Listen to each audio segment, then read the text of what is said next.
จังหวัดตากในวันที่ 4 และวันที่ 5 ธันวาคม 2568 นี้กำหนดการวันที่ 4 ธันวาคม 2568 เวลา 9:09 นาทีขบวนเดินเทิดพระเกียรติสมเด็จพระเจ้าตากสินมหาราชรอบอำเภอเมืองตากเวลา 9:19 นาทีเริ่มออกเดินธรรมญาตราจากวัดป่าสุทธิธรรมมงคลขึ้นสู่วัดป่าบ้านมูเซอร์ 30,000 ทุ่งโดยมีระยะทางประมาณ15 กิโลเมตรเวลา 20 นาฬิกาเริ่มพิธีสวดมนต์กราบบูชาพระบรมสารีริกธาตุและรับฟังธรรมจากครูบาอาจารย์ที่มหาเจดีย์ศรี 30,000 ทุ่งวันที่ 5 ธันวาคม 2568 เวลา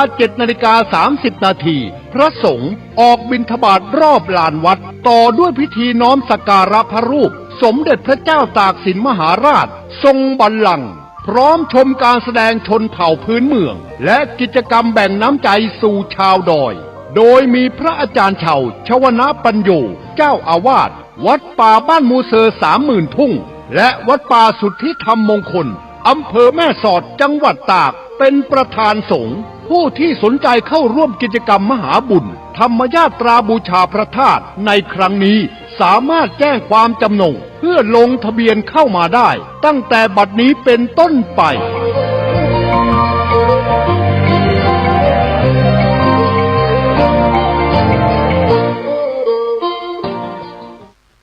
รายการตะกินนกะแห่งธรรมะ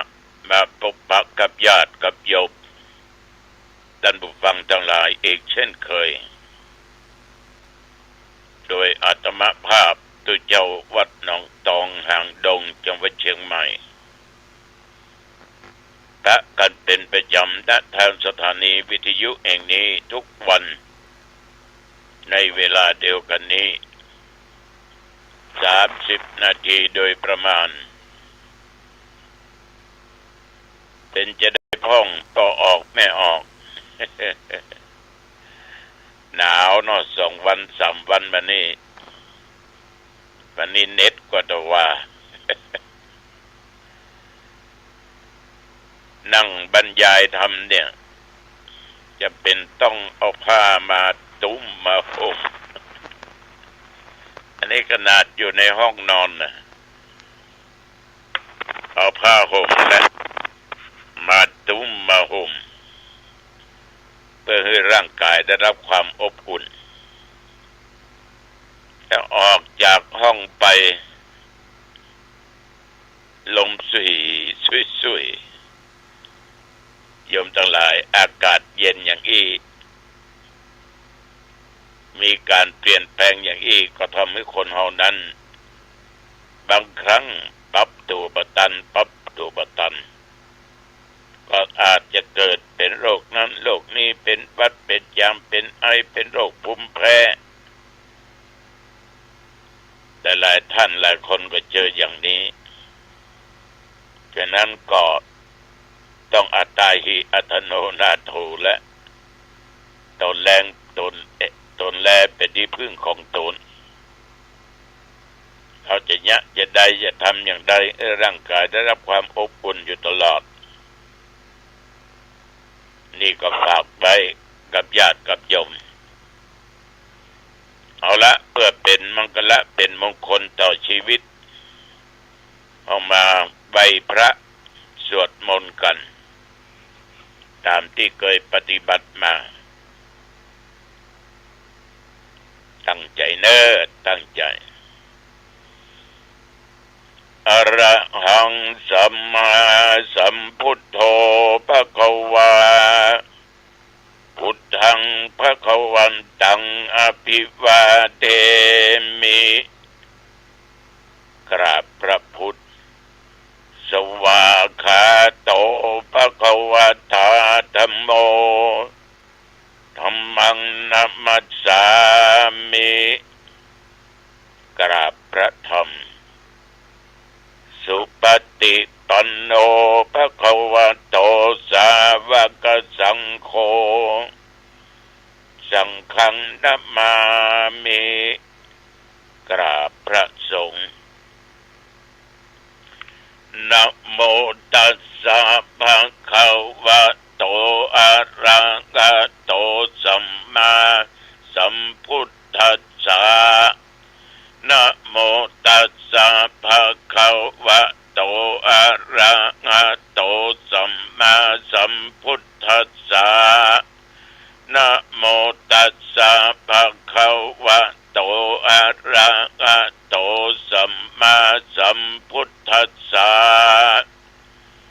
พุทธังสรณังคัจฉามิธัมมังสรณังคัจฉามิสังฆังสร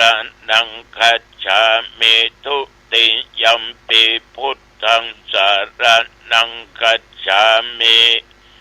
ทุติยัมปิธัมมังสรณังคัจฉามิทุติยัมปิสังฆังสรณังคัจฉา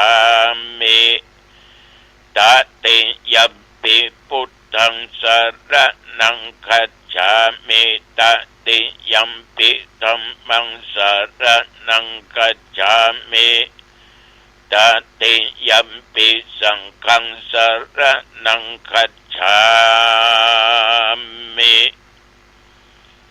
อิติปิโสภะคะวะอะระหังสัมมาสัมพุทโธวิชชาจารณะสัมปันโนสุขโตโลกวิทู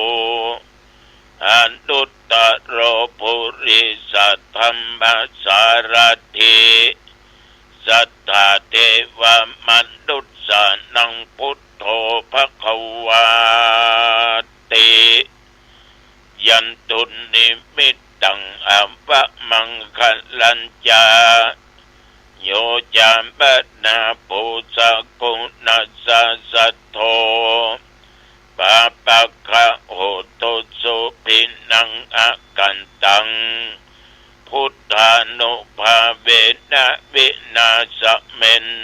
ตุสัพพะคาโตภะคะวะตาธัมโม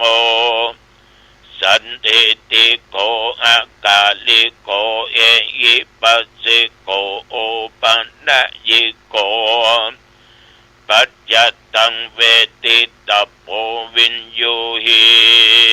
ติยันตุนิมิตตังอัปปะมังคลัญจาโยจะมะนาโปสะกุณัสสะสัทโธปะปะกะโหตุสุปินังอากันตังธัมมาดุภาเวนะวินาศเมนตุสุปฏิปันโนภะคะวะโตสาวกสังโฆอุชุปฏิปันโนภะคะวะโตสาวกสังโฆญาญะปฏิปันโนภะคะวะโตสาวกสังโฆสามิจิปฏิปันโนภะคะวะโตสาวกสังโฆยะติทังยัตตาลิปุริสายุคานิอัตถปุริสปุขลาเอสะภะคะวะโตสาวกสังโฆอาหุนายโยปะหุนายโยทักขินายโยอัญชลิกรณิโยอนุตตรังบุญญาเกตังโลกัสสาติยันตุนิมิตตังอัปปะมังคลัญจาโยจามปนาปุสะกุณัสสะสัทโธปะปะคะโหตุสุปินังอากันตังสังฆานุภาเวนะวินาศเมนตุวิปัสสิสานะมัตโตจักขุมันตัสสะสิริมัตโตสิกิสสปินะมัตโตสัพพะพุทธานุกัมปิโนเวสัพพุสานะมัตโตนะหาตกัสสะตัปปะสิโน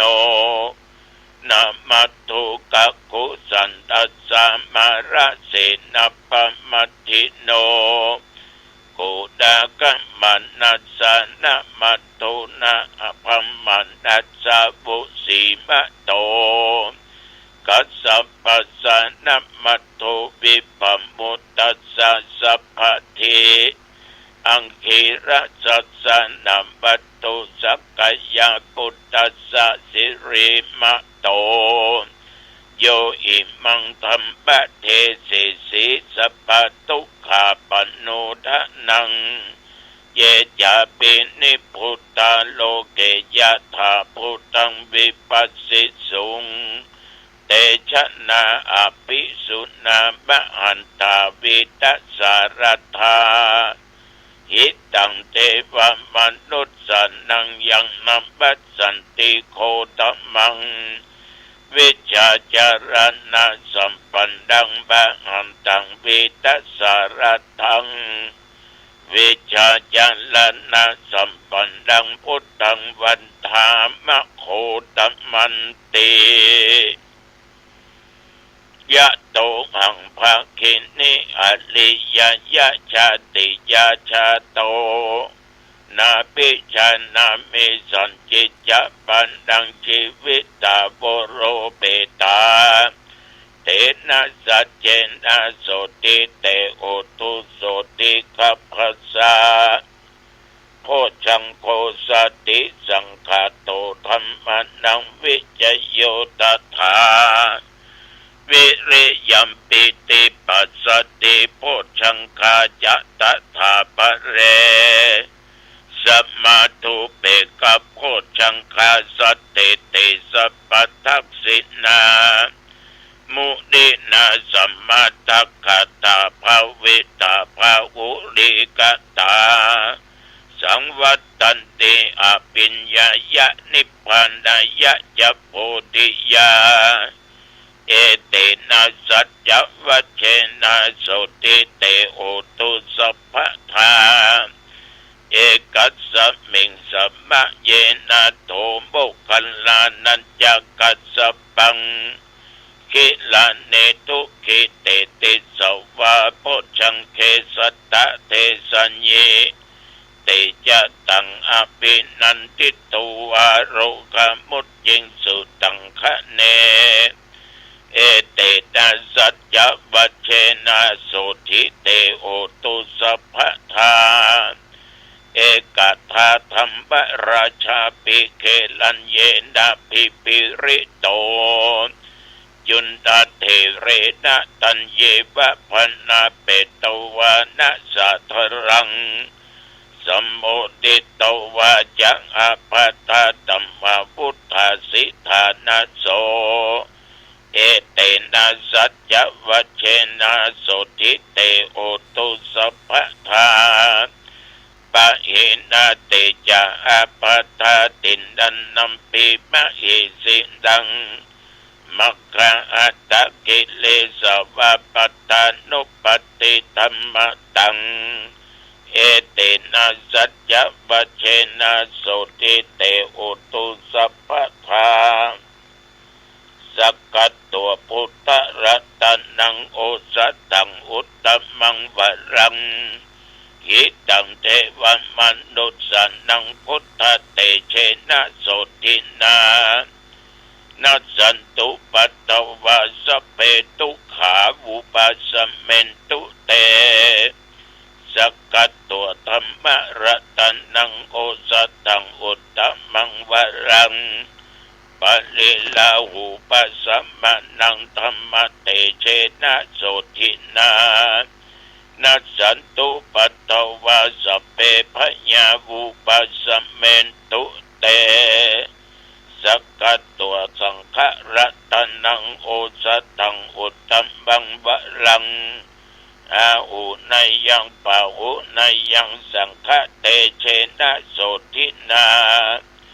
นัสสันตุปัตตวาสเปโรกาวุปัสสเมนตุเตภวตุสัพพมังคลังรักขันตุสัพพเทวตา สัพพพุทธานุภาเวนะสัทธาโสทิภวันตุเตภวันตุสัพพะมังคลังรักขันตุสัพพะเทวตาสัพพะธัมมานุภาเวนะสัทธาโสทิภวันตุเตภวันตุสัพพะมังคลังรักขันตุสัพพะเทวตาสัพพะสังฆานุภาเวนะสัทธาโสทิภวันตุเต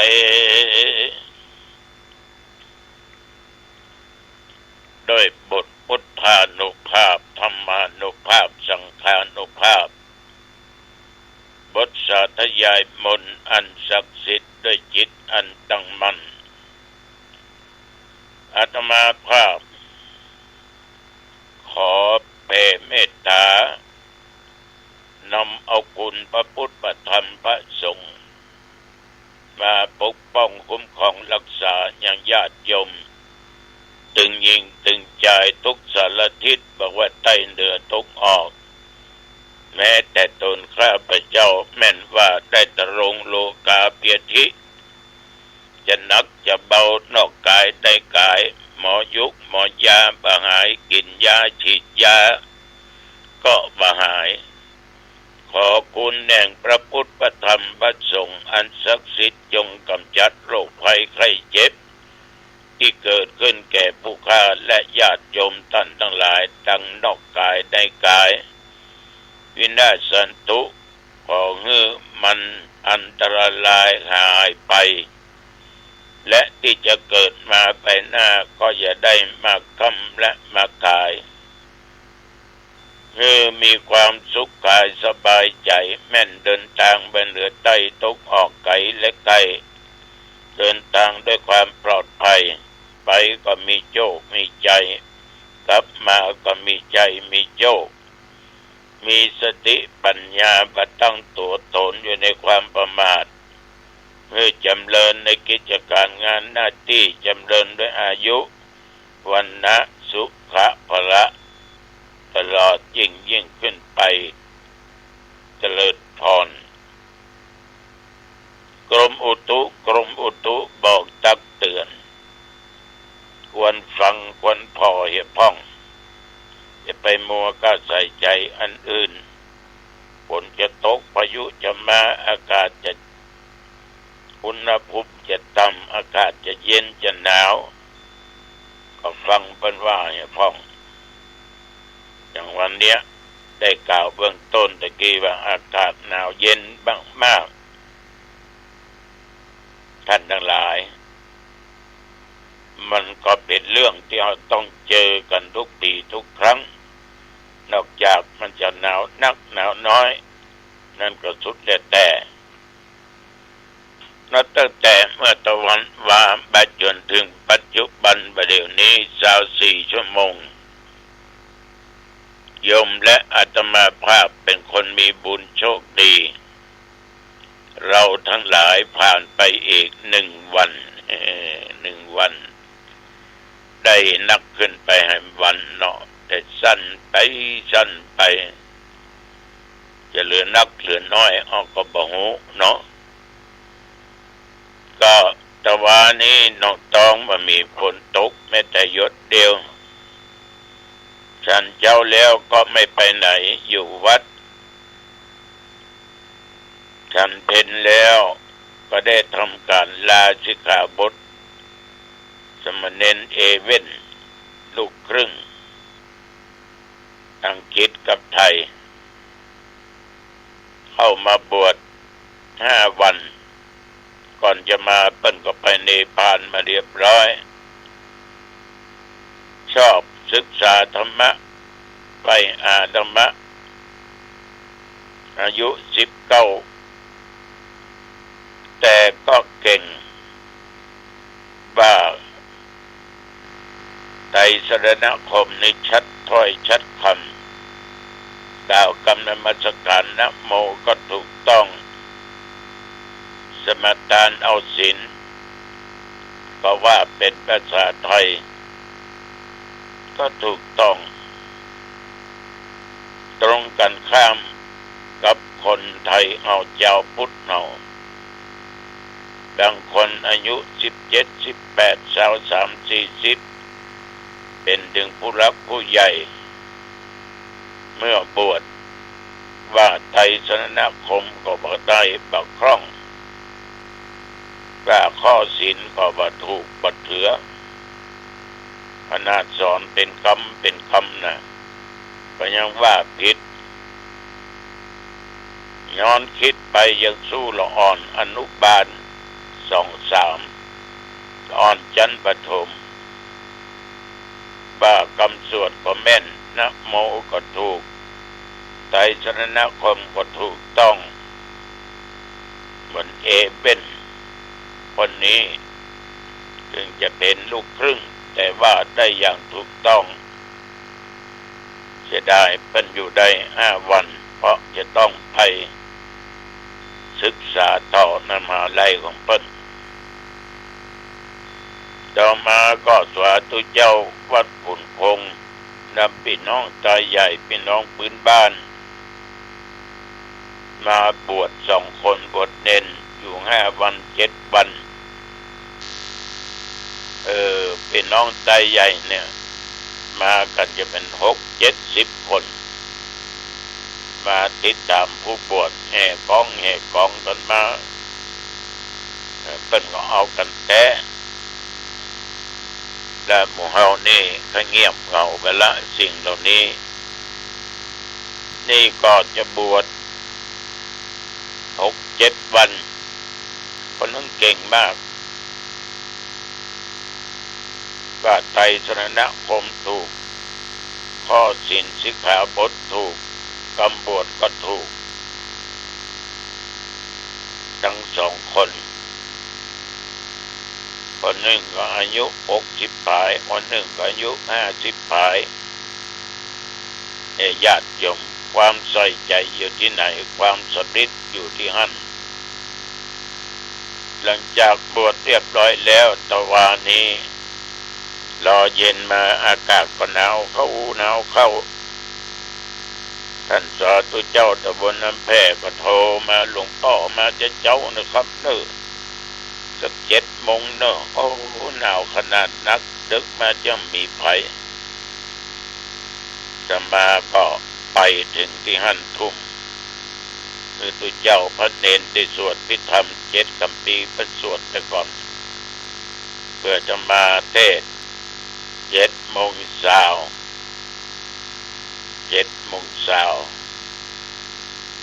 2 ทุ่มมาถึงดีจะมาก็จบพอเทศทำอานิสงส์ตามหาคนตายแบบพื้นบ้านพื้นเมืองกลับวัด2 ทุ่มปลายเล็กน้อยก็ถึงวัดหนองตอง